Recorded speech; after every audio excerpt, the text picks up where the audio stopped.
Samantala mga kabrigada, si Senador Ping Lacson naman may sagot sa pagtanggi ng Philippine Construction Accreditation Board na may accreditation for sale sa mga kontratista.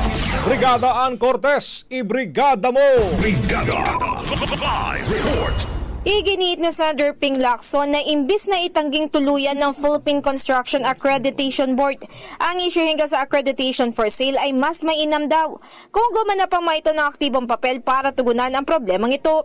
Sa pagpapatuloy ng privilege speech ng senador, binanggit niya na base sa mga impormasyong kanilang napag-alaman ay merong nagaganap na accreditation for sale sa ilalim ng PCAB kung saan inaalukan nila ang ilang kontraktor na sila na nga magpoproseso ng dokumento na ito kapalit ng fee na nagsisimula naman sa 2 million pesos para sa mga starter. Samantala, nabanggit din ni Lacson sa interpellation sa kanya na Senate Minority Leader Tito Soto na may isang kontraktor ang konektado umano sa Ghost Project sa Bulacan ang nabigyan pa ng PCAB license renewal para sa 2025 hanggang 2027. Kaya naman muling nanawagan ng senador sa nasabing ahensya na makipagtulungan sa Securities and Exchange para labanan ng anumang anomalya sa likod nga ng substandard at ghost projects. In the heart of changing lives, ako si Brigada Ann Cortez ng 105.1 Brigada News FM Manila, The Mexican News Authority.